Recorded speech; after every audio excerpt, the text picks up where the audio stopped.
Hello बच्चों, आज हम आप सभी बच्चों का विक्रम बालाजी क्लासेस में स्वागत है। आज हम क्लास 9 का ट्रायंगल चैप्टर का एक थ्योरम है, इसका नाम है mid point theorem.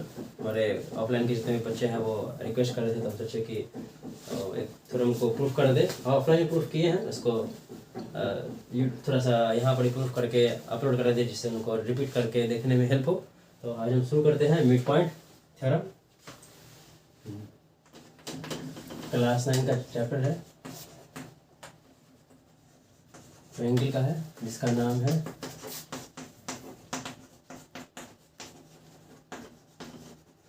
Mid point theorem. Mid point theorem का बेसिक प्रिंसिपल हमको पहले समझना पड़ेगा। प्रिंसिपल क्या कहता है, मतलब इसका नियम बेसिक क्या है। नियम ये कहता है इसमें कि हमारे पास एक ट्रायंगल गिवन है जिसका नाम है ए बी सी, जिसमें दो मिड पॉइंट भी गिवन है। ए बी साइड पे ई नाम का एक मिड पॉइंट है और ए सी साइड पे आप डी ई कुछ भी नाम दे सकते हैं। मान लीजिए हम कंटिन्यूस में फॉलो करते हैं A B C D E, और ये दोनों को मिला दे रहे, ठीक है। इसमें गिवन ये है, और प्रूफ क्या करना बता रहा है। इसमें गिवन है कि ए बी सी एक ट्रायंगल है जिसमें डी ए बी का मिड पॉइंट है और ई ए सी का मिड पॉइंट है। हमको यह प्रूफ करना है, इसमें हमको प्रूफ करना है, रिजल्ट हमको चाहिए कि डी ई पैरेलल है बी सी के बेस के, और ये भी प्रूफ करना है हमको कि डी ई जो दोनों मिड पॉइंट को मिलाने वाला जो लाइन है डी ई, यह हाफ है। किसके हाफ है? बेस के हाफ है, बी सी के हाफ है। हमको ये बात प्रूफ करना है। तो हमको गिवन में क्या क्या दिया हुआ है, हमको गिवन में दिया हुआ है कि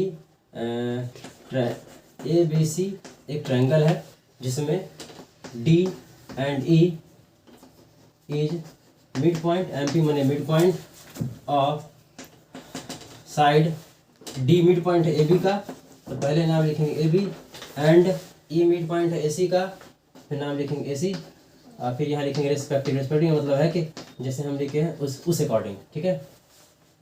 अब हमको प्रूफ करना होगा, तो प्रूफ करने के लिए सबसे पहले हम कहाँ चलेंगे, ये तो हो गया। सबसे पहले हम करेंगे construction.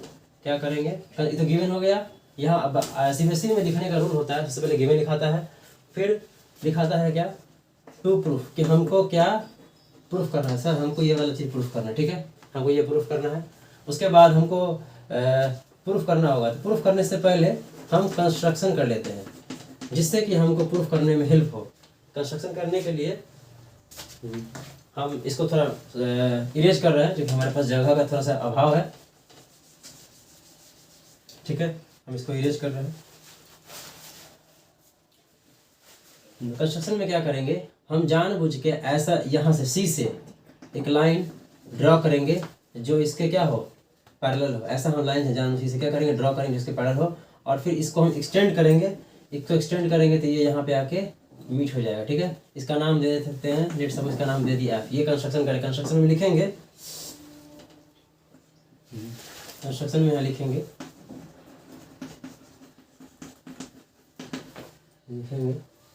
Draw C F, draw C F parallel to A B भी लिख सकते हैं, बी डी भी लिख सकते हैं, कुछ भी लिख सकते हैं। Draw C F parallel to B A, ठीक है। सी एफ होगा पैरेलल, हम लिए हम जान उसके लिए पैरेलल किसके लिए है, ए बी का है या बी का है, क्योंकि ये इसी का पार्ट है, ठीक है। यहाँ तक तो कोई सुनिए। हम आगे सॉल्व इसको हम आगे लिख सकते हैं जॉइन ई एफ, ठीक है। ऐसा लिख ये प्रेजेंट कर दिए। अब हम आगे कंस्ट्रक्शन में प्रूफ करेंगे। तो प्रूफ में लिखेंगे पी, प्रूफ क्या करना है हमको, तो प्रूफ के लिए हम ऐसा क्या करें जिससे कि हम इस रिजल्ट तक जो रिजल्ट हम पहले लिखे थे उस रिजल्ट तक पहुंच सके। इसके लिए हम क्या करेंगे, इस ट्रायंगल को इस ट्रायंगल को ले लेंगे, कॉन्ग्रुएंट करेंगे, जान उसके इस दोनों ट्रायंगल को हम अलग से आपको लेकर समझा देते हैं, समझिएगा। क्योंकि ये लाइन और ये लाइन पैरेलल था, ये और ये देखने से लग रहा है ये लाइन और ये लाइन क्या है, पैरेलल है, ठीक है। बात जानते हैं, और ये भी जानते हैं ये मिड पॉइंट है जो कि यहाँ पे किसी काम का नहीं, लेकिन यहाँ एक मिड पॉइंट काम का है। इसका भी पॉइंट का मतलब क्या है, ये इसके इक्वल है। चलिए हम आगे प्रूफ करना है। तो प्रूफ मिलेंगे इन ट्रायंगल ई क्या है ए, इसका क्या नाम हो गया डी, इसका नाम ई, इसका नाम एफ, इसका नाम सी। अब हमने in triangle A E D कुछ भी नाम सकते हैं, आप ए डी ई भी नाम ले सकते हैं, और आप ए डी ई कुछ भी नाम सकते हैं। तो अपनी कन्वीनियंस के हिसाब से आप ए ई डी एंड, अगर ए लिया है तो इधर से लेना पड़ेगा सी, ए से ई गया है, फिर इधर गया है, ए से ई और फिर इसे ऐसे चल गया, डी से चल गया, फिर यहाँ पर हम triangle C E F triangle, दो ट्रायंगल क्या करेंगे हम, कॉन्ग्रुएंट करेंगे। कैसे कॉन्ग्रुएंट करेंगे, जरा इसको देखा जाए। क्या क्या कॉन्वर्ट करने का प्रॉपर्टी हम लोग पहले पढ़े होंगे आप लोग, 3-4 तरीके से इसको प्रूफ करते हैं। एक होता है एएस, एक होता है एसएसएस, एक होता है आरएचएस, एक होता है एएस, और एक और होता है एसएस, सास बहुत सास में एसएस सास, ठीक है। अब हम इसको प्रूफ करते हैं। इसको प्रूफ करने का क्या करना होगा, इस दो टाइम में क्या क्या हमको गिवन है। तो ये तो मिड पॉइंट का ये दोनों साइड इक्वल हो जाएगा, और एक चीज हम ध्यान देंगे, जब भी दो लाइन आपस में इंटरसेक्ट करता है तो वहाँ कौन सा एंगल बनता है, वर्टिकल अपोजिट एंगल। और एक चीज देखेंगे क्योंकि दोनों लाइन पैरेलल है, दो लाइन का कभी पैरेलल होगा, कभी भी दो लाइन का पैरेलल होगा। तीसरा अगर कोई ट्रांसवर्स करता है तो ये एंगल और ये एंगल इक्वल होगा, कौन प्रॉपर्टी से, अल्टरनेट एंगल की प्रॉपर्टी से क्या होगा, इक्वल होगा, ठीक है। तो ये एंगल और ये एंगल, हम एंगल का नाम दे दें, यहाँ पे लिख देते हैं angle D, angle D A E equal to angle D A E equal to angle F C E, F C E कौन प्रॉपर्टी से, अल्टरनेट इंटीरियर एंगल प्रॉपर्टी से, ठीक है। दूसरा हमको गिवन है ए ई बराबर सी ई, ए ई बराबर सी ई,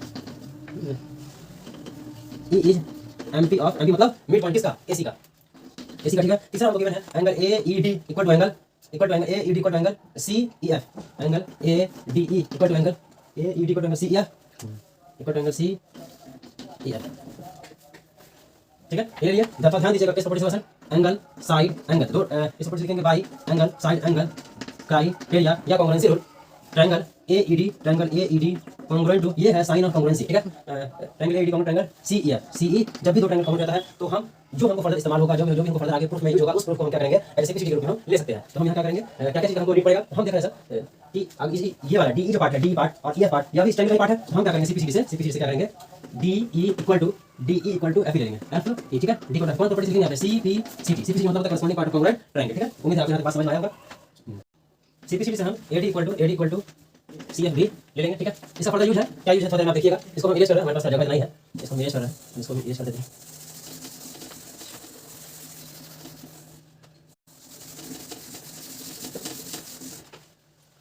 क्योंकि ये दोनों लाइन कमेंट हो गया, ठीक है। और हम ध्यान दीजिएगा, जो हम कंस्ट्रक्शन में यहाँ बताए थे, यहाँ जो साइड है यह क्या आपस में पैरेलल है, since CF parallel to BA, आप BD भी लिख सकते हैं। एंड यहाँ से प्रूफ हुआ, ध्यान दीजिए ये मिड पॉइंट है, ये मिड पॉइंट है, ये वाला D इज मिड पॉइंट है, तो ऐसा लिख सकते हैं AD बराबर BD और AD जो है CF के बराबर है, AD जो CF के बराबर, तीनों आपस में क्या हो जाएगा, बराबर हो जाएगा। इसीलिए BD बराबर CF। हम जानते हैं अगर किसी भी क्वाड्रेटर का अगर एक pair side opposite side equal parallel हो जाता है, उसको हम क्या कहते हैं, पैरेललोग्राम कहते हैं। देयरफॉर इसी कारण से देयरफॉर BCFD ध्यान दीजिएगा, BCFD is a parallelogram. Parallelogram का नियम क्या है, अपोजिट क्या होता है, इक्वल होता है, पैरेलल और भी होता है, तत्काल यहाँ पे जोड़ के हम बोल रहे हैं आपको, अपोजिट क्या होगा, इक्वल भी होगा और पैरेलल भी होगा। ये दोनों इक्वल पैरेलल है, इसी कारण से हम लिख सकते हैं कि DF पैरेलल होगा BC के, ठीक है। चूंकि E जो है वो DF का पार्ट हो गया, हम यहाँ ये भी लिख सकते हैं, DE पैरेलल BC। उम्मीद है आपके पास समझ में आएगा, ठीक है। और पैरेलल का प्रॉपर्टी इस्तेमाल करेंगे, दिमाग लगाना है।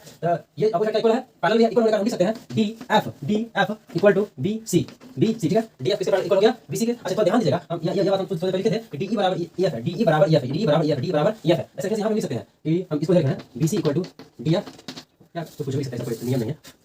DE plus EF equal to BC, यह दोनों आपस में इक्वल है। कौन दोनों, ये दोनों, ये वाला, ये दोनों आपस में इक्वल है। हम चूंकि हम शुरू में बताए थे आपको प्रूफ में कि DE जो है, DE इसका हाफ है, इसका हाफ है, हम D चाहिए, ये तो चाहिए नहीं, छोड़ना पड़ेगा। तो DE plus DE equal to BC, 2B equal to BC, 2 multiplication हो जाएगा, डिवीजन हो जाएगा, D equal to half of BC। हमको यही प्रूफ करना था, ये दोनों पैरेलल भी है और ये इसके हाफ भी है। DE जो है BC के पैरेलल भी है और DE जो है वो BC के हाफ भी है। यही प्रूफ करना था, जो कि मिड पॉइंट था उसका फाइनल रिजल्ट है। Thank you.